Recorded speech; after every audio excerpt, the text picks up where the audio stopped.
Salut à tous, c'est Bismart. On est reparti.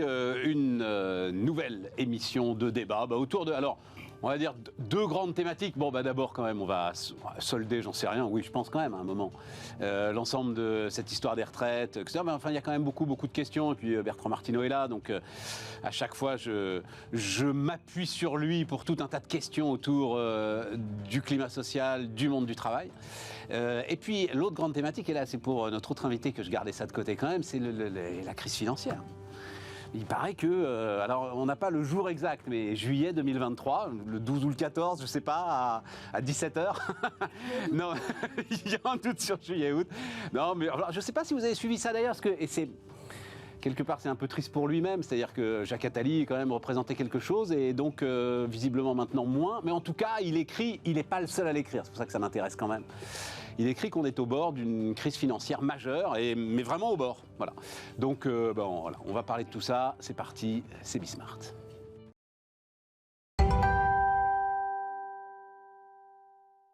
Donc, autour de la table, Bertrand Martineau. Salut Bertrand. Salut.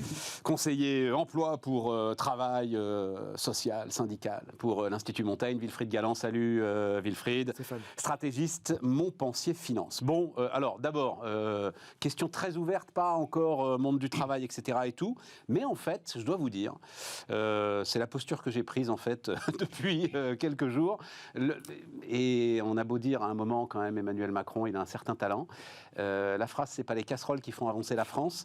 Je me dis qu'il y a là quelque chose peut-être d'un peu efficace pour que chacun se mette en face de ses propres convictions. À un moment, qu'est-ce qu'on veut pour le pays, quoi. Voilà. Je trouve que cette phrase est efficace.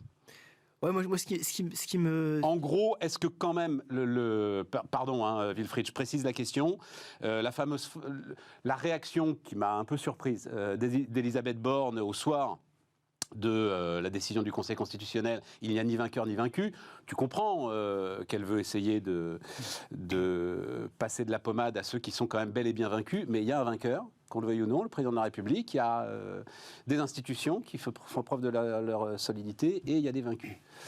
Vas-y, Wilfried, comment tu vois ça ? Moi, ce qui me frappe, c'est qu'effectivement, dans cette fin de séquence, si on se retourne un peu, on voit, si on prend une analyse économique, un vocabulaire économique qu'on connaît bien, une grande différence entre ce que j'appelle les hard data et les soft data. C'est-à-dire, en fait, quand on regarde, par exemple, les sondages, donc tout ce qui est soft data, on a une opposition très forte à cette réforme des retraites et un soutien très fort également à tous les mouvements qui auraient été susceptibles de revenir en arrière. Et puis, en parallèle, on a des données dures de production qui correspondent dans des choix économiques. Vous faites un choix en échange de quelque chose d'autre. C'est-à-dire, en fait, vous êtes prêt à abandonner quelque chose, à payer quelque chose pour avoir quelque chose. C'est ça qui mesure l'intensité et la réalité de votre choix. Et donc, en l'occurrence, c'est effectivement soit la participation à des mouvements, soit effectivement le fait d'avoir des heures de grève. Et là, dans tout ce mouvement, on a eu une intensité dans les données dures beaucoup plus faible que ce à quoi on aurait pu s'attendre. Non seulement si on compare effectivement au grand mouvement romantisé de 1995, mais même quand on comparait au précédent mouvement sur la réforme des retraites de 2019, on n'avait pas du tout eu ça en termes d'intensité. Et la phrase que tu cites montre aussi qu'il faut prendre conscience de ce décalage, c'est-à-dire qu'on a des gens qui sont extrêmement mobilisés, effectivement, et qui le disent et qui l'expriment avec force et parfois d'ailleurs avec un peu trop fort, mais en tout cas qui le disent très très nettement. Et puis on a tout un ensemble de personnes qui finalement, dans leurs actes, montrent qu'il faut peut-être passer à autre chose. Et peut-être que cette phrase-là est le signal, en moins brutal, de dire, voilà, effectivement, maintenant, quand on regarde ce qui s'est passé, on va aussi s'intéresser à ceux... Mais y compris dans les transports, d'ailleurs. Bien sûr, mais évidemment, mais c'est ça qui est extrêmement fort. C'est-à-dire qu'en 2019, on avait eu des transports totalement bloqués à Paris, en particulier à la RATP. On n'a pas du tout eu ça, mais pas du tout. Même dans les grandes journées de manifestation sur cette séquence-là. La SNCF a été finalement peu perturbée par rapport à d'autres séquences, et on a eu droit effectivement à des images très frappantes de poubelles qui s'entassaient dans Paris, mais au bout d'un certain temps, on a eu ce communiqué à la fois frappant et j'allais dire presque émouvant de la CGT disant on arrête parce qu'on a tout simplement plus de grévistes. On n'a plus assez de grévistes. Mais attention, on va relancer. Donc, ils ont relancé il y a une semaine et on voit que il ne se passe rien, en fait. Et donc, on a un vrai décalage entre ce qu'on est prêt à donner c'est intéressant. pour échanger et les déclarations. Peut-être que les poubelles ont servi d'exutoire, en fait. Non, mais tu vois, t'avais quelque part une image, très photogénique. Voilà, t'avais quelque part une image de la brutalité, enfin de la réalité de la mobilisation, d'ailleurs énormément reprise par la presse internationale. Oui, tout à fait. Et donc, ça suffisait à masquer ce que tu décris. Ouais. Bertrand, comment tu regardes ça ? Alors déjà, sur la question des vainqueurs et des vaincus, moi je crois qu'il y a pratiquement que des vaincus. Le seul vainqueur, c'est les institutions. C'est ce que je disais. Ouais. Voilà, elles sont solides, elles résistent, chacun a joué son rôle. Et peut-être que si on va vers des crises beaucoup plus graves, parce que là c'est vraiment une mini-crise, si on va vers des crises beaucoup plus graves, on sera peut-être bien content d'avoir les institutions qu'on a. Ouais. Bon, bref, je ferme parenthèse. Non, mais c'est intéressant, Bertrand. Je suis un fanatique de la Constitution de la Ve République. Oui, voilà, c'est ça. Non, j'entends partout. Plus ou moins bien, mais... on en dira un mot, parce que je l'ai lu ce matin là, dans les Échos, un point de vue d'un économiste que j'aime beaucoup, qui s'appelle Étienne Vasmer, c'est très intéressant, je ne sais pas si tu as eu le temps de le lire, très intéressant, je vous dirai ça. Et c'est vrai qu'on entend partout des idées formidables pour modifier les institutions, comme si elles avaient failli. C'est une des rares choses qui ne faillit pas dans ce pays. Bien si sûr. Je voulais, voilà. La France a beaucoup de handicaps maintenant, mais on a quand même un certain nombre d'atouts. Et parmi ces atouts, il y a notre Constitution. Ouais. La solidité de l'État de droit. La solidité de nos constitutions. Je ne dis pas notre système politique, notre système de parti, la valeur des gens et des autres, etc. Mais l'efficacité des institutions et le fait qu'elles permettent de trancher, justement, et c'est pas pour rien que le général de Gaulle les avait faites, il connaissait quand même plutôt bien l'histoire de France et l'état d'esprit politique des Français, et il savait très bien qu'il fallait des institutions taillées un petit peu à la spécificité française. Voilà, donc on nous parle de modèle allemand, de modèle anglais, de modèle... Bon, en fait, non, chaque modèle, c'est profondément national. Bon. Et cette constitution, et ça se voit, correspond assez bien à l'esprit national qui, à la fois, réclame de l'autorité et en même temps un esprit gaulois, frondeur et limite insurrectionnel. Et donc, c'est probablement de bonnes institutions et ça se voit à chaque fois. Maintenant, je partage totalement ce qui vient d'être dit. Il y a une différence gigantesque entre... l'ampleur de la mobilisation sociale qui est de basse intensité, je suis désolé, par rapport aux 3 réformes de retraite précédentes, on est plutôt dans des basses eaux. Par rapport à la loi El Khomri, qui n'était quand même pas à la Révolution, mais qui a quand même déchaîné une violence extraordinaire. Oui. C'est le début des grandes violences. Tout ça pour inverser la hiérarchie des normes sur la durée du temps de travail. C'est pas non plus... Oui, mais là, c'est un peu comme la grève des poubelles, il ne faut peut-être pas se gourer. C'est-à-dire c'était la première fois que la police se trouvait confrontée à ces fameux black blocs là, qui sont devenus maintenant célèbres partout. Voilà. Bon, donc, il y a une différence entre, effectivement, le niveau de lecture sociale où le niveau de la mobilisation est très faible, effectivement, par rapport à ce qu'on a vécu. Et donc, de ce point de vue-là, on pourrait dire, bon, allez, c'est la 4e réforme des retraites. À chaque fois, c'est le même système. À chaque fois, les gens sont dans la rue, les gens sont pas contents, les Français sont pas contents. À chaque fois, ça passe. Et puis après, hop, on recommence comme avant. Donc ça, c'est une première lecture possible, jusqu'à la prochaine, parce qu'il y aura bien entendu une prochaine réforme des retraites. Donc ça, c'est le premier niveau de lecture. Après tout, bon... Et puis, effectivement, il y a le fait que, probablement, la déconnexion entre le chef de l'État et la population a continué de s'accroître. Bon, le fossé était déjà assez important. Et alors là, on arrive sur des problèmes de personnes, probablement, et là, les institutions sont incapables de régler un problème de personnes. Il y a un problème de personnalité. Est-ce qu'il sent le pays ? Est-ce que, voilà, il y a des difficultés comme ça qui vont très au-delà de ce qu'on peut dire. Bertrand, je ne sais pas, c'est quoi le... Pardon, on fréquente trop les entreprises. C'est quoi le KPI de la déconnexion ? Qu'est-ce qui te permet de mesurer la déconnexion ? Il faut quand même regarder, Wilfried parlait bien la différence entre les hard data et soft data. Il faut aussi regarder les softs quand même. Oui, mais si tu regardes les softs, tu n'avances plus. Ah mais je dis pas qu'il faut suivre les softs et obéir aux softs. Je dis juste qu'il faut quand même les regarder aussi. Oui, mais c'est pas la parce que... popularité du chef de l'État, alors qui n'est pas nouvelle non plus, parce que là aussi, alors il y a un esprit un peu journalistique de très court terme, mais regardons les codes de popularité de Sarkozy au pire moment. Regardons les codes de popularité de Hollande au pire moment. Regardons les codes de popularité de Chirac au pire moment, par exemple en 2005, quand il a perdu le référendum. Bon, mais c'était absolument catastrophique. Et à chaque fois, on nous faisait le coup du « le quinquennat est fini ». Alors, dans le cas de Chirac, il était fini avant d'avoir commencé en 2002, c'est vrai. Mais les autres, on continue à gouverner normalement. Oui, mais Bertrand, c'est ça le sujet. C'est-à-dire, non, c'est juste pour ton sujet de déconnexion, parce que ça aussi, je l'entends partout. Le fameux hors-sol, c'est le nouveau point Godwin là, de tout débat, c'est vous êtes hors-sol, etc. Le gars, à un moment, il dit il y a un sujet de finances publiques, on en pense ce qu'on veut, et je vais aller... Enfin, le fait que cette réforme soit une réformette, c'est peut-être aussi l'idée, je vais aller vers le plus de compromis possible vers lesquels je peux aller, le plus acceptable, tout en quand même essayant de gratter quelques milliards tous les ans sur ce système de retraite. Je ne vois pas en quoi ça fonde un procès en déconnexion. Non, voilà, parce il y a un malaise politique qui est sans doute beaucoup plus profond que ce que révèlent les données dures que indique Wilfried, c'est-à-dire la comptabilisation du nombre de manifestants, du nombre de jours de grève, etc. Ça, on est d'accord. Voilà. Et c'est ça qui n'est pas facile à penser, en fait. Mais c'est pas lié à Macron, c'est lié à l'ensemble... Non, c'est ce que je viens de dire. Encore une fois, le sujet ne date pas de Macron. L'impopularité des présidents de la République, pour Sarkozy, j'étais bien placé pour savoir, mais ça a été terrifiant. Et pour Hollande, pareil, Chirac, pareil. Mais l'impopularité de tout le monde, Bertrand. On est d'accord, l'impopularité de tout le monde. Mais c'est ce qu'avait dit, en fait, si on se souvient de l'interview qu'avait donnée Emmanuel Macron, alors je pense que c'était de mémoire en 2018, sur le Charles de Gaulle. Où en fait, il avait été interrogé justement sur déjà une espèce de premier bilan. On avait déjà une première crise de gilets jaunes. Et il disait, mon principal échec, c'est de ne pas avoir réussi à réconcilier la France et ses élites. Et je pense qu'on est véritablement là-dedans, à chaque fois dans les impopularités. C'est-à-dire qu'il y a ce sentiment qui n'a jamais été résolu il y a eux et nous. Et plus ça va, plus en fait la société s'horizontalise avec les réseaux, avec un mode de décision très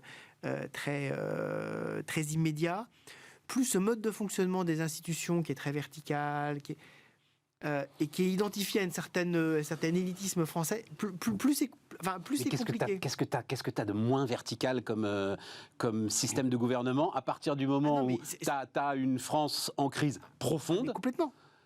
Je ne justifie absolument pas ça, mais je pense que c'est un sujet qui est récurrent et qu'on voit en permanence se dérouler et qui a été accéléré, je pense, par la personnalité, par le fait que Emmanuel Macron, il cochait toutes les cases. Le plus jeune, pas issu d'un parti, qui n'a jamais eu d'échec. Jamais aucun. Il n'a jamais fait de traversée du désert. Et donc, il cristallise un peu l'envie. Le super bon élève qui réussit tout. Ouais. Et quand il parle avec un vocabulaire qui est assez châtié, avec une rhétorique et une dialectique qui est extrêmement précise. Effectivement, d'ailleurs, tous ses adversaires reconnaissent qu'il est quand même loin d'être idiot. Et tout ça, effectivement, c'est un point de cristallisation d'énormément de choses. Mais c'est très difficile à résoudre. Moi, je suis très heureux de ne pas être dans cette place-là. Hein. Bertrand, tu voulais ajouter quelque chose là-dessus ? Non, je dis juste que quand j'entends le quinquennat est fini, ça me fait penser aux 3-4 présidents de la République. Alors c'est une question que je voulais te poser, oui, ça. Oui. Encore une fois, Jacques Chirac en 2005, quand il a perdu le référendum, il était dans une situation absolument invraisemblable. D'ailleurs, dans la logique de nos institutions de la Ve République, pas la Constitution, pas la lettre, mais la logique, il aurait dû démissionner. Ça, c'est un autre sujet.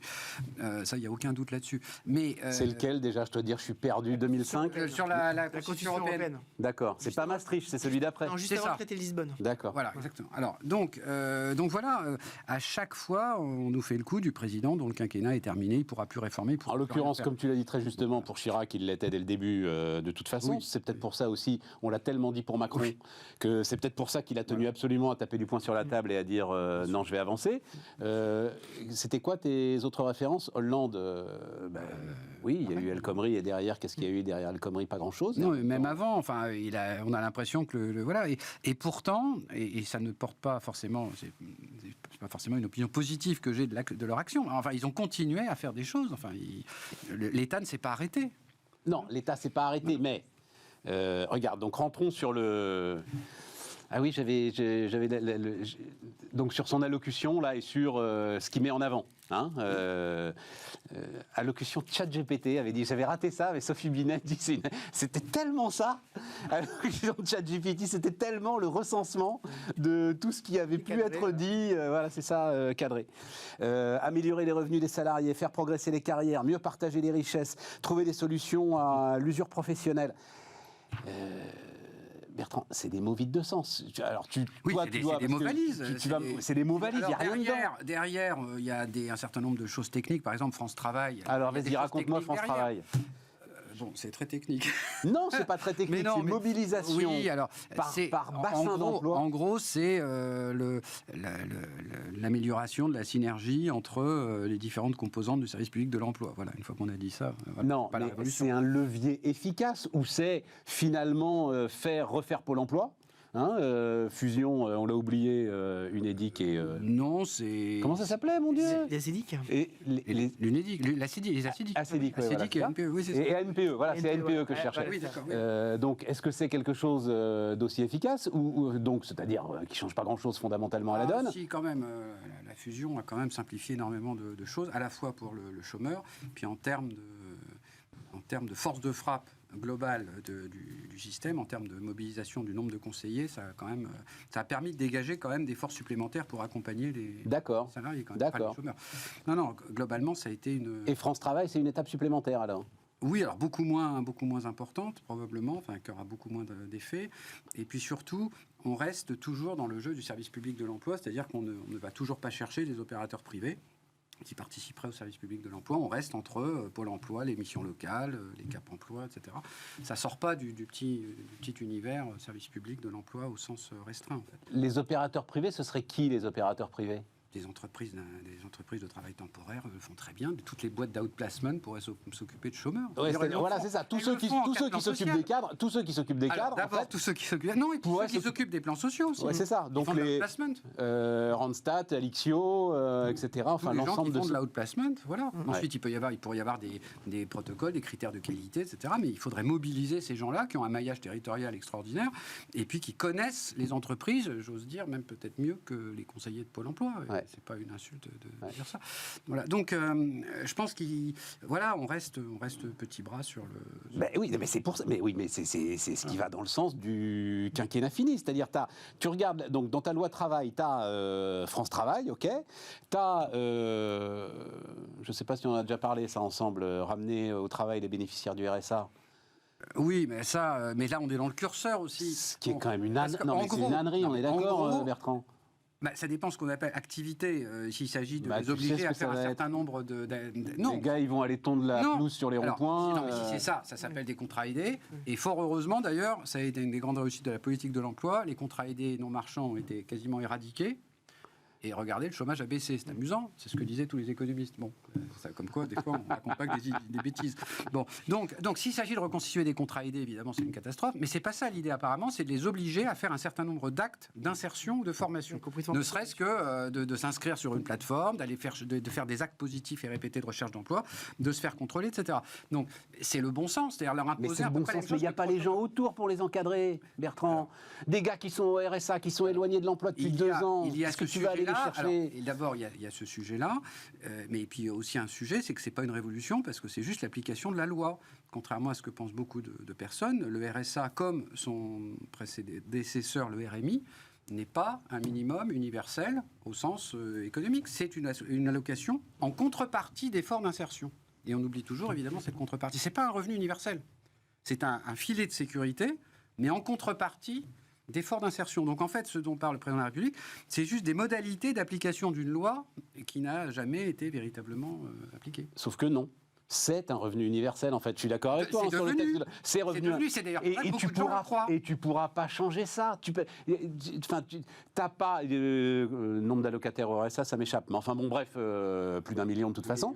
Et tu n'as pas l'encadrement nécessaire pour donner la moindre utilité à une activité que tu pourrais faire à ces gens-là. Tellement éloigné de l'emploi, le tellement. pari de France Travail, mais qui sera sans doute pas suffisant, c'est de redéployer un paquet de milliers de conseillers de Pôle emploi, des missions locales, etc., pour aller justement vers ces publics qui ont effectivement besoin d'un accompagnement renforcé. C'est c'est l'un des paris de France Travail. Non, ça suffira certainement pas, parce que je continue de penser qu'il faut mettre sur le coup beaucoup d'opérateurs de privés. Quand je dis privés, c'est ceux qu'on a les spécialistes d'outplacement, mais aussi les travailleurs sociaux, les associations, les entreprises d'insertion, les associations intermédiaires, etc. Il y a tout un travail à faire. Ce n'est qu'à cette condition qu'on arrivera à ramener ces personnes au travail. Effectivement, là où tu as raison, c'est qu'il faut bien à un moment redéployer des gens. Mais il y a aussi une dimension coercitive que manifestement le président assume. On ne sait pas trop. Limites, on ne sait pas trop. Il n'en a pas reparlé, mais en tout justement. cas, on sait pas je trop. sais qu'au niveau politique, ce sera sans doute un clivage entre l'aile gauche et l'aile droite c'est clair. macroniste. Mais enfin, je rappelle quand même, c'est juste l'application de la loi. On a oublié de le dire. Ça, c'est pas... T'as raison. Le seul fait de vivre en France ne donne pas droit au RSA, en fait, et sous condition de... Il y a aussi une contrepartie. D'ailleurs, les personnes doivent signer un contrat d'engagement réciproque, et qu'on a complètement oublié. Contrat d'engagement réciproque. Il y a à peine la moitié des titulaires du RSA qui le signent. Quinquennat fini ou pas fini, Wilfried ? J'ai l'impression que tous les quinquennats se déroulent d'une certaine façon de la même manière. C'est-à-dire qu'on a une première année où on met en place la réforme la plus emblématique ou la plus difficile, en tout cas celle qu'on considère la plus saillante. Alors, par exemple, pour Nicolas Sarkozy, c'était la fameuse loi TEPA, travail, emploi, pouvoir d'achat. Pour François Hollande, c'était le mariage pour tous. Voilà, qui était considéré comme sa grande réforme sociétale. Et puis après, c'est la première année, le mariage pour tous ? Oui, la première année. Et là, pour Emmanuel Macron, le premier quinquennat, c'était à la fois la fiscalité et la loi travail. Ouais. Et puis là, c'est la réforme des retraites. Ouais. Donc on a cette première année. Ensuite, on a 3 ans où soit on gère effectivement... On peut quand même convenir... Non, c'est drôlement bien tes exemples, parce qu'on peut quand même convenir de ce que l'actuelle réforme des retraites est quand même bien inférieur en termes d'ambition à la loi travail, à la loi TEPA et au mariage pour tous. On est bien d'accord. 65 ans, ça aurait été ce qu'il avait annoncé pendant la campagne. Et d'ailleurs, qu'il lui avait coûté des points dans les sondages, on l'oublie, mais ça lui avait coûté des points. Ensuite, on a une grande phase où, effectivement, on gère soit les bêtises qu'on a faites la première année, donc François Hollande, par exemple, c'est 75%. Ras-le-bol fiscal. Ras-le-bol fiscal, il faut peut-être gérer. Soit, effectivement, on essaie de se maintenir dans un entre-deux. Alors, il y a le fameux plan cancer ou sécurité routière de Jacques Chirac, qu'on a oublié, mais voilà, ça a été ce... Oui, mais dis donc, Wilfried, parce qu'il ne faut pas minorer ça, les radars. C'est-à-dire, je ne sais pas si c'est chiffré. Oui, là, non, j'y pense parce que là, il y a l'annonce par Darmanin qu'on arrête les retraits de points pour les petits excès de vitesse. C'est-à-dire, on abandonne la politique du chèque. J'aurais encore préféré presque qu'il fasse un chèque plutôt que de prendre une décision à ce point poujadiste. Mais passer de 5 000 à 2 500 morts par an, c'est quand même quelque chose de fondamental. On est d'accord. C'est fondamental, mais en termes d'impact général sur la vision du pays, par exemple, de l'extérieur, d'accord. On s'intéresse plus à le sujet du quotidien. C'est très important pour le quotidien. Ou alors, on est aux prises, on gère les chocs externes, et le président quinquennat a quand même été... Et Sarkozy aussi. Et Sarkozy, exactement. 2008, exactement. On doit gérer 2008, d'où la réforme des retraites trop tard, parce qu'effectivement, il fallait gérer la crédibilité financière de la France. Et puis, la dernière année, on prépare soit la réélection, soit... T'as raison. C'est intéressant. Soit la fin. Et on est là-dedans. C'est-à-dire qu'il savait que s'il ne le faisait pas dès cette année, forcément, la réforme des retraites ne passerait jamais. Et en plus, derrière, il y avait la Coupe du Monde de rugby, les JO, donc des éléments qui mettaient... en tout cas... Ils ne sont pas comparables en termes d'impact, les deux, la Coupe du Monde de rugby. Non, mais on s'en fout un peu, non ? Les JO, je veux bien, mais Coupe du Monde de rugby... De l'extérieur, en particulier en Europe, alors pas dans les autres pays que l'Europe, mais l'Europe ou le CNI, va y avoir quand même beaucoup de caméras braquées sur la France. Donc, non, mais c'est pas le moment où avoir, par exemple, 10 000 tonnes de déchets dans Paris. Ouais, bon. Bon, le rugby, bof. Bon. C'est un peu comme le hand, quoi. T'as quand même 10 pays qui y jouent, quoi. Ah non, ça devient beaucoup plus important que ça maintenant. Il va venir d'ailleurs Jacques Rivoal qui organise tout ça. Donc on est dans ce ancien patron du secteur automobile d'ailleurs, hein, c'est marrant. Il y a quelque chose d'industriel quand même dans l'organisation d'une Coupe du Monde. Exactement. Et donc je pense qu'on est dans ce rythme-là avec l'humilité nécessaire pour dire. Il se passe toujours des choses dans les 4 ans à venir. Tu nous démontres que pas trop, en fait, Wilfried. Tu nous démontres que derrière, on gère le truc. Si choc externe. Non, juste rendre hommage quand même parce que, à François Hollande sur Rapport Gallois 2013. Et ce qui est ma nouvelle marotte, c'est le plan fibre. C'est vrai. Tu te dis, t'es au courant de tout, toi. Non, c'est ma nouvelle ça, c'est ma nouvelle obsession. En 2013, il lance quand même un chantier à 35 milliards d'euros, qui est aujourd'hui terminé. Aujourd'hui, la France est fibrée. Aujourd'hui, plus de 90% des entreprises pourraient être raccordées. Le sujet, c'est que la moitié des chefs d'entreprise ne voient pas pourquoi ce serait utile. Donc, il y a derrière toute une... un change management, on dirait, à faire. Mais là-dessus, moi, j'ai découvert... Voilà, je tiens à rendre hommage à François Hollande là-dessus. C'est lui qui lance ça. La deuxième partie du quinquennat de François Hollande a été très clairement caractérisée par beaucoup des lancements, alors, qui n'ont pas tous abouti, mais en tout cas des lancements de chantier qui ont été après importants. Et donc il était aussi très important de poursuivre ce qu'a fait le quinquennat précédent. Le climat des affaires s'est redressé à ce moment-là. Le chômage a commencé à diminuer mi-2015. Enfin voilà, il y a eu la loi El Khomri du travail en 2016. La désindustrialisation a ralenti. Alors même que François Hollande était au plus bas dans les sondages et on pouvait considérer que c'était un canard boiteux au sens où il était empêché en fait. Mais il s'est quand même passé des choses. Mais absolument. Non, donc on peut jamais. Oui, tu as raison. Ça donne. Ce qui est vrai, c'est que le temps politique s'est accéléré. Le fait qu'un président ne puisse pas se représenter une deuxième fois. Évidemment, ça en fait un canard boiteux assez rapidement, donc c'est quand même un changement, une innovation dans la Constitution. Ramener le septennat au quinquennat accélère aussi le temps parce que le président de la République est de facto chef de la majorité, ce qui n'était pas l'esprit de la Constitution initiale. Bref. Et là, en plus, il y a un non-sens fondamental dont on commence à voir les travers autour de la loi travail. C'est-à-dire, si tu considères, à la limite, ok, tu te rapproches d'un régime présidentiel et tu considères que le président est le chef de la majorité. Mais à ce moment-là, c'est pas possible de lui donner un mandat non renouvelable. Il peut pas être chef de la majorité s'il n'a pas un mandat renouvelable. C'est impossible. Et donc, il y a des incohérences. Il y a des incohérences profondes. Sauf que là, ce qui est en train de se passer, moi, ce que je lis, ce que je vois à droite à gauche, c'est sur cette fameuse loi sur le partage de la valeur. Donc, les syndicats ont fait leur accord national interprofessionnel. L'idée a dit d'ailleurs le président de la République, c'est OK, on n'y touche pas, il a reçu Roux de Bézieux et les deux autres, OK, on n'y touche pas, on le transcrit dans la loi, sauf que les députés Renaissance ne veulent pas. Et donc, à un moment, eux, ils veulent leur loi partage de la valeur, ils veulent leur grande convention travail partage de la valeur, etc. Et tout. Et le président, qu'on le veuille ou non, il va être désarmé pour essayer d'imposer sa raison. Il n'a plus l'arme des investitures, il ne peut plus dire derrière, si vous n'êtes pas au cordeau, vous allez voir pour les législatives comment je vais vous traiter, parce que lui-même, aujourd'hui, est un canard sans tête, comme disent les Américains. Donc ça, c'est... on est d'accord. Et ça, c'est ça la véritable innovation par rapport au précédent, que ce soit, Hollande, on a su assez tardivement qu'il ne se représentait pas, mais Sarko, il n'avait pas fait mystère qu'il se représenterait. Et donc, c'est la première fois qu'on a un président en exercice qui est au cours de son second mandat et qui ne peut pas se représenter. Donc, c'est une situation un peu inédite. Bien sûr, mais il faut regarder ce qui se passe aux États-Unis, puisque c'est le seul comparable, et c'est la paralysie totale. C'est le lame duck. Voilà, exactement. Exactement. Donc là, il y a un risque, effectivement. On marque une pause, chers amis, on se retrouve dans un instant.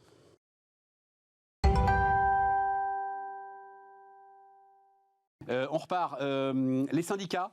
Où est-ce que j'ai vu ça? Oui, sondage ELAB pour les Échos et l'Institut Montaigne. Donc sondage ultra crédible. Oui. 52% des Français estiment que les syndicats sont un élément de dialogue de la société, chiffre en hausse de 12 points. depuis 2020. Et on a, qu'on le veuille ou non, une forme de symbole, là, avec deux jeunes femmes enfin une jeune, une moins jeune, qui arrivent à la tête des deux principales confédérations syndicales. Sophie Binet, qui, moi je le dis en passant, elle me bluffe. C'est-à-dire que ça, j'ai fait, moi, en maintenant 30 ans de carrière, j'en ai fait des changements de secrétaire général, de syndicat.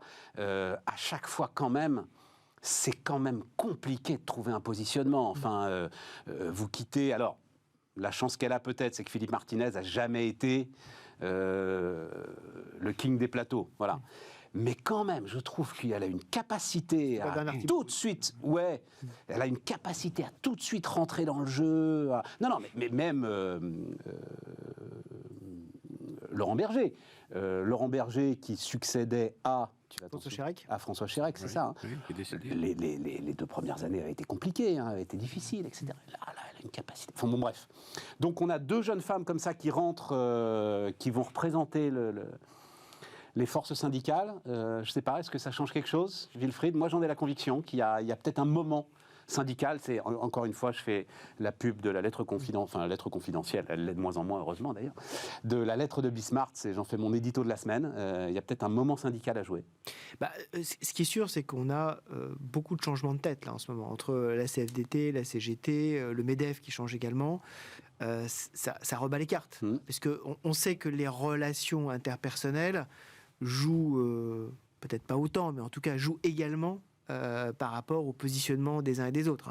Quand les relations sont bonnes et sont confiantes, c'est quand même beaucoup plus facile d'arriver à des accords. Et on sait que, par exemple, entre le dialogue, par exemple, entre Laurent Berger et Geoffroy Roux de Bézieux était particulièrement fluide. Voilà. Donc il va falloir retrouver ça. Il va falloir aussi trouver un nouvel équilibre syndical au moment, justement, on le dit, où quand même, on est sur le point de passer à autre chose par rapport à la séquence retraite.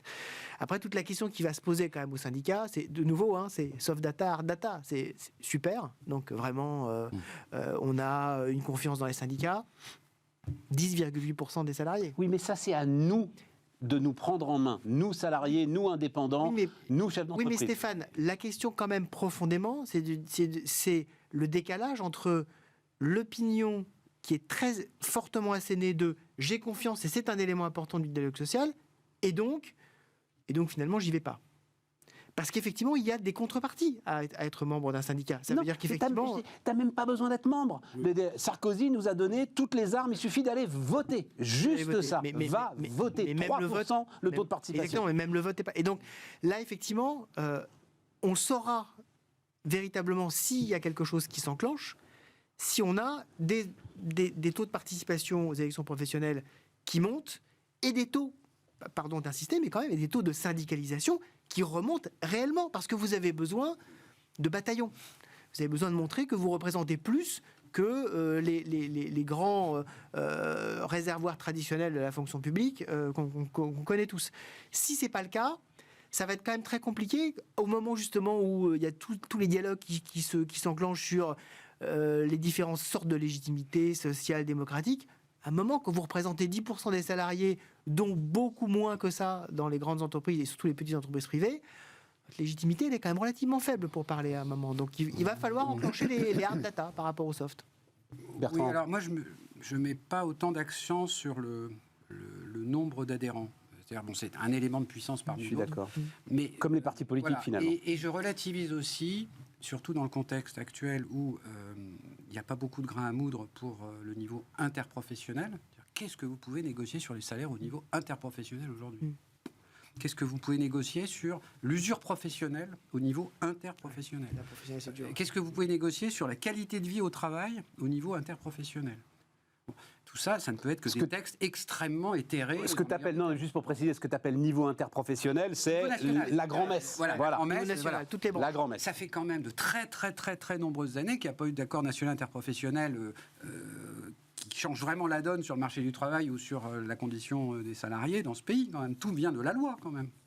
Tout ce qui est sur le contrat de travail, tout ce qui est les règles de la négociation collective, tout ce qui est les institutions représentatives du personnel, la représentativité syndicale, tout ça, ça s'est fait par la loi. Alors en concertation avec les syndicats, on ne leur crache pas forcément dessus, évidemment, c'est pas le sujet. Mais enfin, ils ne sont pas capables pour des raisons tout à fait normales, parce que ça ne peut pas se traiter au niveau national, ou alors parce que les syndicats ne sont pas suffisamment réformistes. Bon, on n'y arrive pas. Donc, ce qui fait la force et la crédibilité des syndicats, c'est pas en première instance le talent médiatique de tel ou tel, enfin ça contribue aussi bien sûr, mais c'est ce qui se passe dans les entreprises, c'est-à-dire et dans les branches, c'est-à-dire c'est la capacité des organisations syndicales et patronales d'avoir des gens efficaces, qui sont des bons négociateurs, qui connaissent leurs dossiers, qui sont correctement formés et qui trouvent les compromis sociaux là où ils doivent se trouver. Et de ce point de vue-là, évidemment, le délégué syndical ou le représentant d'une fédération syndicale, le CGT, est souvent beaucoup plus de terrain et beaucoup plus capable de faire des compromis sociaux que la secrétaire générale de la CGT, malgré tout son talent médiatique. Et c'est là que ça va se jouer. C'est au niveau des entreprises.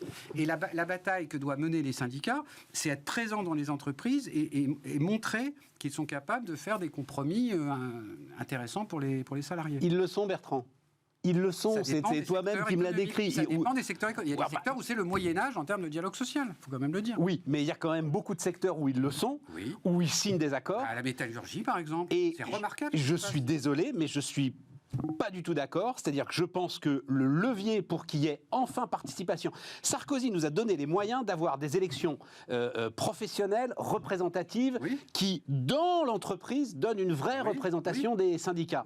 Eh bien, pour qu'il y ait un vrai levier pour qu'on aille participer à ces négociations, je pense que la représentation à la télévision, l'image de ce syndicat à la télévision, ça va être ça qui va faire la différence. Ça ne suffira pas. Ça ne suffira pas.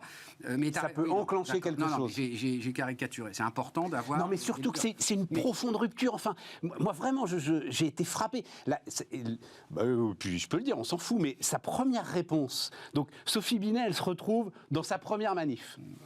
Il y a le micro de CNews qui arrive. Je ne sais pas si vous avez vu cette scène. Et la façon dont elle dit, mais avec douceur, avec un sourire tranquille. Ah mais non, je ne réponds pas à CNews.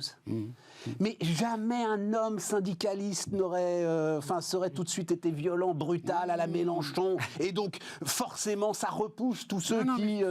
Là, ça va être radicalement différent. Radicalement différent. Mais là, je pense que tu soulignes un point, justement, avec cette réponse. En fait, tous les syndicats aujourd'hui ne sont pas représentatifs, justement, des opinions aujourd'hui des salariés. C'est-à-dire qu'en fait, tous les syndicats sont plutôt sur l'aile gauche. Ah, bah évidemment. De l'échiquier politique. Et donc, quand tu dis... Il faut un syndicat de droite.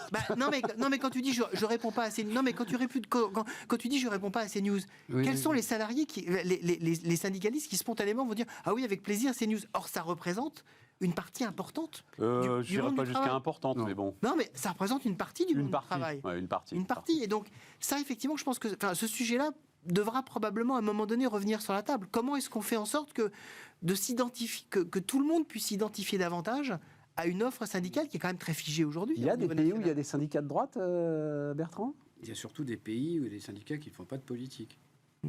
Et ils en font vraiment pas, ou ils disent ils font pas de politique, mais en fait ils en font? Ça dépend.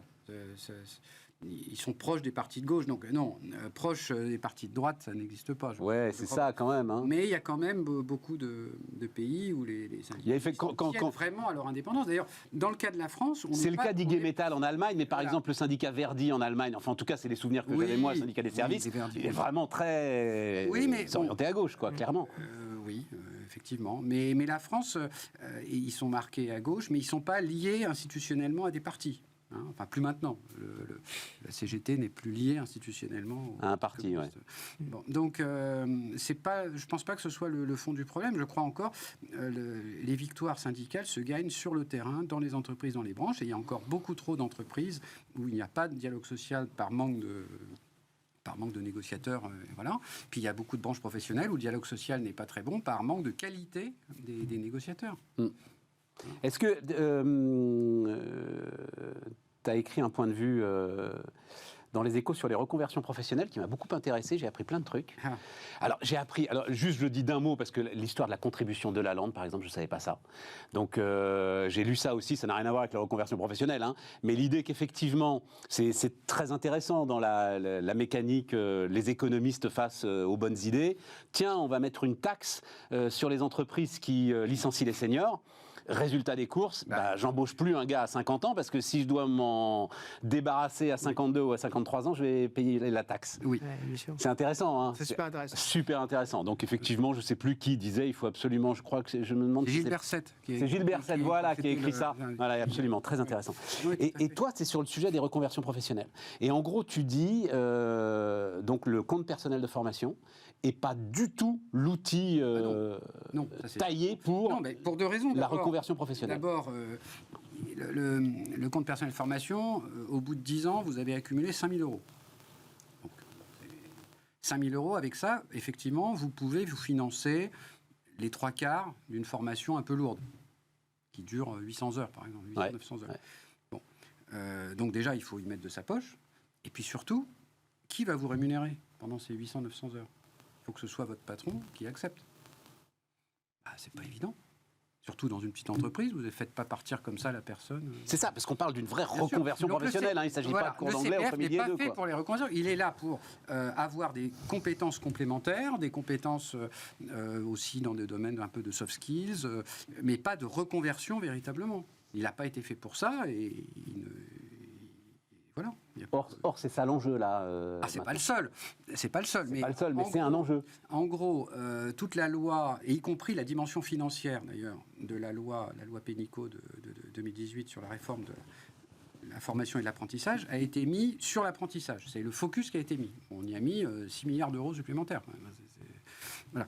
Donc, le paquet a été mis là-dessus. Et on a squeezé financièrement et en termes juridiques, on a squeezé, en fait, les rares dispositifs qui permettait de faire des reconversions. Alors c'est l'ancien CIF, le congé individuel de formation, qui a changé de nom au passage, et dont le volume a été diminué par 2. Donc aujourd'hui, vous avez 18 000 personnes par an à peu près qui se reconvertissent via ce dispositif, donc ça devient quasiment confidentiel. Ouais. Alors dans le même temps, vous avez une véritable appétence des salariés pour changer de métier, ou d'activité, ou de secteur d'activité. Et puis d'autre part, vous avez des entreprises qui, manifestement, ont besoin de reconversion de main-d'œuvre d'un secteur à un autre. Donc, tout plaide, à la fois la dimension économique, mais la demande sociale, en quelque sorte, tout plaide pour qu'on accélère, qu'on facilite ces reconversions. Alors, il y a des outils pour faire ça, je ne vais pas peut-être détailler, mais il y a des outils pour ça. Et on pourrait, le gouvernement serait bien inspiré dans sa loi, la loi qu'il prépare, de faciliter ces... Tu dis il faut que ça parte de l'entreprise et pas du salarié. Ah oui, alors ça c'est un point ça, j'ai trouvé ça super intéressant. Parce que jusqu'à présent, les rares dispositifs de reconversion qui existent, c'est vous devenez stagiaire de la formation professionnelle pendant 1 mois, vous démissionnez ou vous suspendez votre contrat de travail, puis ensuite, vous cherchez du travail. Bon.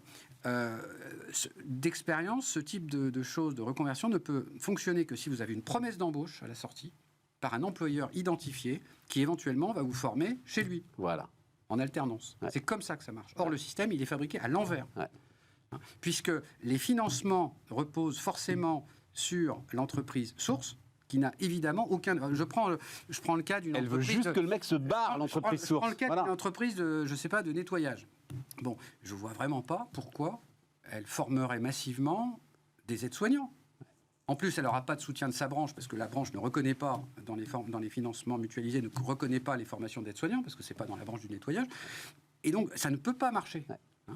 Voilà. Donc, si on veut faire des choses avec un peu de volume, il faut que ce soit les entreprises qui recrutent, les demandeuses, qui payent, qui portent l'essentiel de la charge, soit l'entreprise, soit la branche à laquelle elle appartient, à débattre, et puis qui forment éventuellement en alternance, en lien avec ses organismes de formation, celles qu'elle connaît, etc. C'est comme ça que ça peut marcher.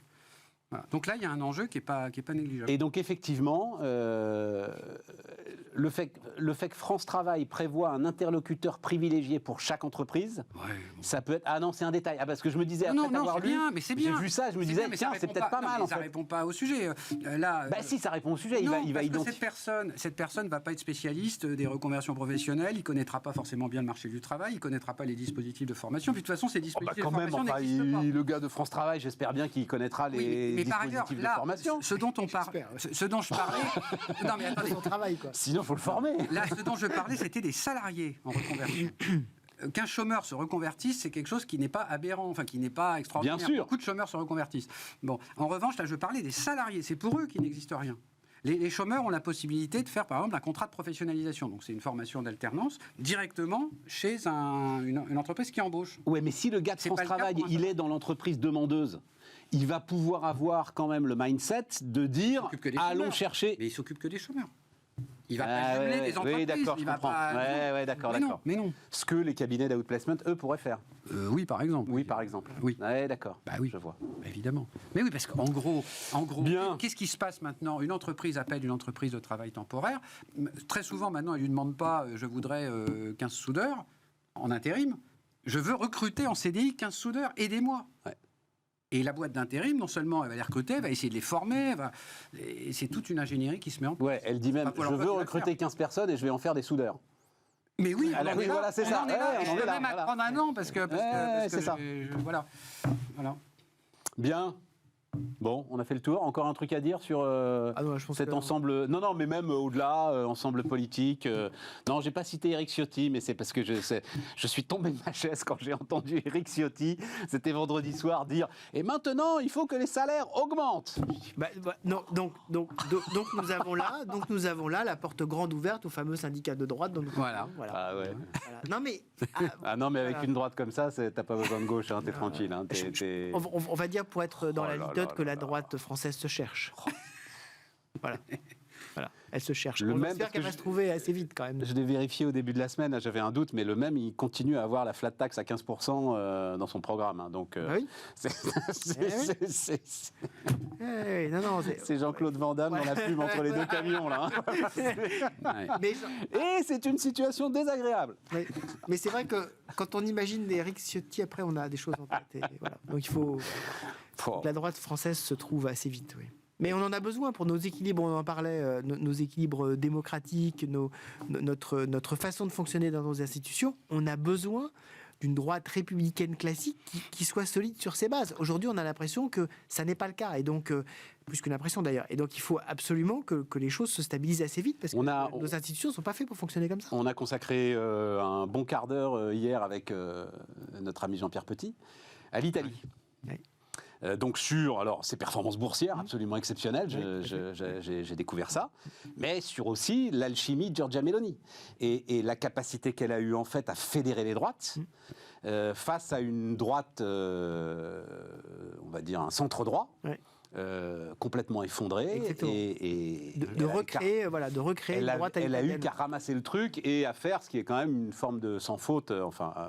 Chacun en pense ce qu'il veut, mais en tout cas, beaucoup moins de provocation que ce qu'on aurait pu attendre, que ce que faisait Salvini à son époque. On va quand même attendre comment ça va se passer pour les différents plans de relance européens. Ça paraît beaucoup plus compliqué. Ouais. Or, une bonne partie du succès de Giorgia Meloni futur va dépendre de ça. Oui, là, actuellement, le redressement de la compétitivité de l'Italie, le redressement de son commerce extérieur. Alors, il n'y a pas d'argent européen qui est arrivé. Donc, effectivement. 2% du PIB tous les 6 mois depuis 2 ans. C'est quand même pas mal. Hein. Moi, je prends. Hein. On vous verse 2% du PIB, tous les 6 mois. C'est pas encore rentré dans la machine qui permet d'augmenter la productivité, pour certains, si, quand même. C'était le prédécesseur de Mario Draghi, hein. C'était Conte qui l'avait négocié. Hein. Donc, ça date d'un certain temps déjà. Donc, il y a des choses qui ont été faites. D'accord. Donc voilà, donc il faut que ça continue. Parce qu'effectivement, je disais, c'est super intéressant d'ailleurs. C'est en gros, les Italiens disent, on n'a pas les compétences, notamment dans les communes là aujourd'hui, pour gérer le pognon. Quoi. C'est le drame du fédéralisme à l'italienne qui a été tellement fragmenté qu'effectivement aujourd'hui, il y a un problème de répartition de compétences tout court.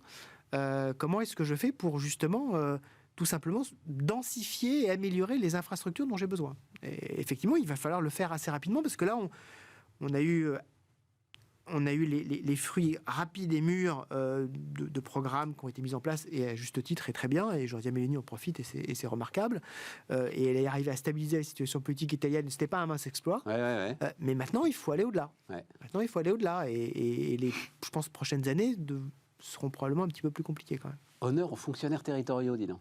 Ouais. Si j'avais cru qu'on en serait là, nécessité des fonctionnaires territoriaux. Absolument. Bon alors, donc, Ah oui, juste un petit mot, parce que c'est Thomas Blard qui vient nous voir régulièrement, qui m'a envoyé cette petite image. Je ne pense pas que ça appelle de commentaires. Enfin, vous me direz ce que... Mais on est au bout de notre désastre spatial. Donc, c'est la publication Politico qui sort cette info.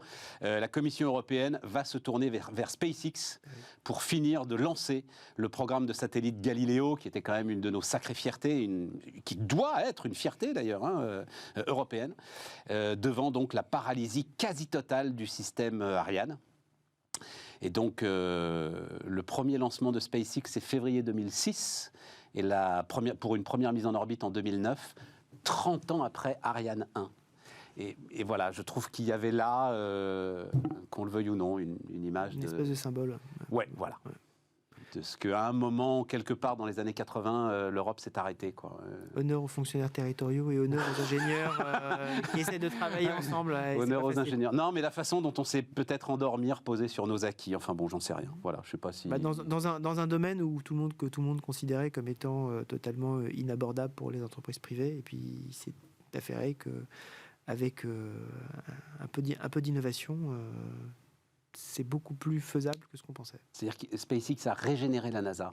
Mais impressionnant. Non, mais voilà. C'était impressionnant. Et ce que notre ensemble européen a été totalement incapable de faire. Exactement. Nous, on est restés dans nos structures.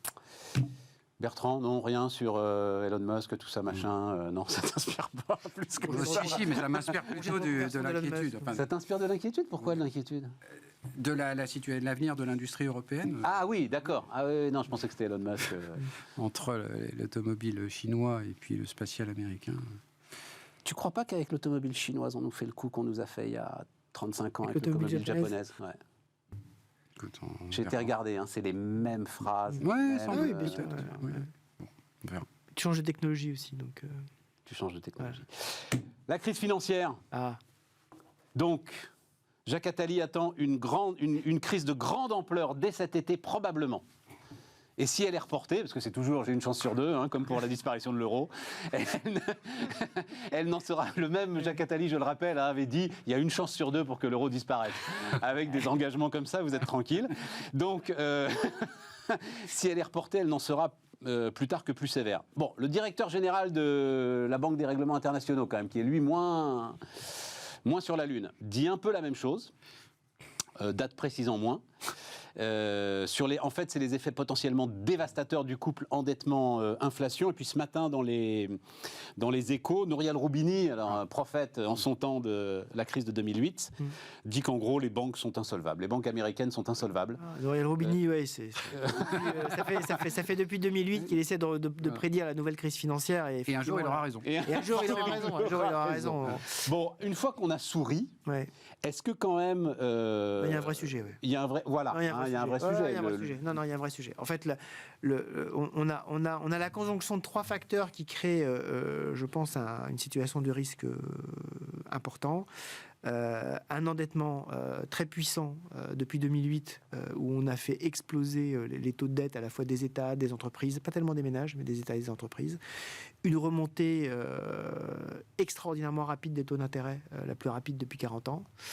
Et une situation politique américaine qui fait qu'on ne peut pas exclure aujourd'hui, à horizon peut-être juin, un défaut de paiement américain, compte tenu de l'hystérisation de la vie politique américaine et du fait que les républicains ont dans leur fantasme absolu la possibilité de créer un Biden's default pour montrer que véritablement c'est Joe Biden qui est à l'origine de tous les problèmes. C'est plus grave que les coups précédents. C'est beaucoup plus grave que les coups précédents parce que la dernière fois qu'on avait ce type de configuration avec une chambre des représentants à droite pilotée par quelqu'un de très vocal qui était Newt Gingrich à l'époque et un président de gauche, Obama, on est passé à 48 heures du défaut de paiement américain. Ça s'est joué à 48 heures près. Mais c'est énorme, 48 heures. Mais compte tenu en fait Même si tu passes à 5 minutes, je continuerai pas à y croire. Mais compte tenu de la polarisation aujourd'hui de la politique américaine, du fait qu'au sein du Congrès américain, au sein de la Chambre des représentants, une Marjorie Taylor Greene qui a quand même qui a quand même posé pour sa photo de campagne à l'arrière d'un pick-up avec un AR-15 en train de tirer sur une cible où on sentait qu'il y avait quand même plutôt des Ils n'étaient pas forcément blancs, c'est ça que tu veux dire, au voilà, milieu de la cible, les gars, ouais. Exactement. Est considéré aujourd'hui comme étant le barycentre. Je dis bien le barycentre du Parti républicain. Comment elle s'appelle? Marjorie Taylor Greene. Marjorie Taylor Greene. Son compte Twitter, ça doit être un poème, à celle-là, il faut aller voir. Voilà, c'est exceptionnel. Ah, et elle est considérée comme effectivement aujourd'hui un peu un barycentre. Barycentre du camp républicain. Pas un facteur de stabilisation, mais presque. Hein.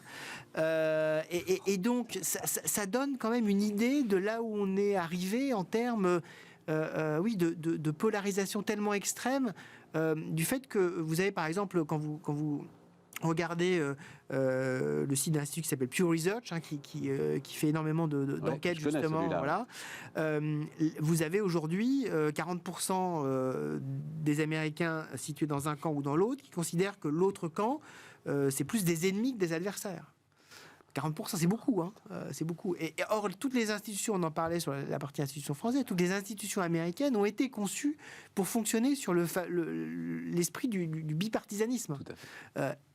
Largement au Sénat, c'est là le plus important, mais même la Chambre des représentants, il y avait une espèce de marais entre des républicains modérés et des démocrates modérés qui arrivaient à trouver un compromis pour que les choses finalement arrivent à avancer. Tout à fait. Aujourd'hui, avec en plus un Donald Trump qui revient dans le paysage et qui hystérise encore plus ses troupes pour montrer que tout ceci est totalement injuste, ce qui lui est arrivé, et que c'est la faute au méchant Biden qui n'aurait en plus jamais dû être élu, on a un véritable sujet. Et donc, on cumule ces trois aspects-là, une dette qui a beaucoup monté, des taux qui ont explosé sur un an. Ça a été rapide, hein. La première hausse de taux, on l'oublie, hein, de la Réserve fédérale américaine, c'est mars 2022.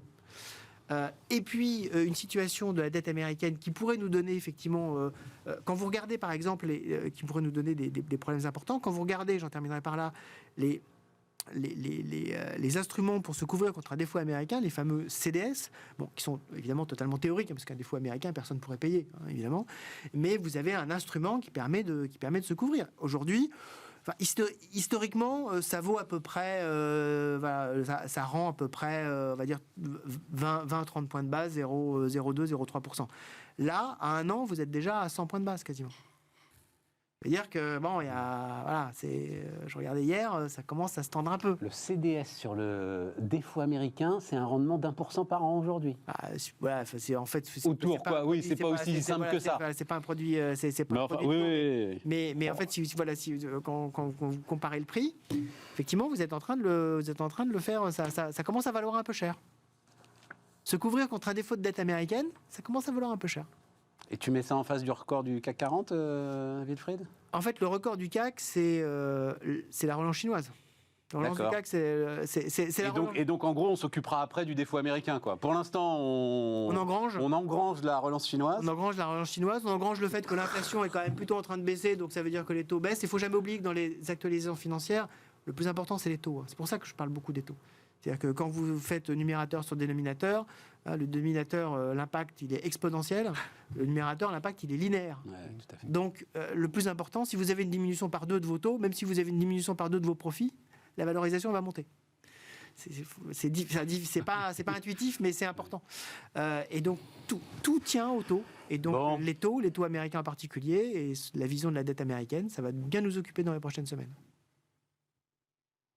Ce qui nous fera une belle conclusion. Quand je me regarde, je me désole. Quand je me compare, quand même, peut-être. Je me console quand même pas mal. Finalement, le paysage politique français est totalement apaisé.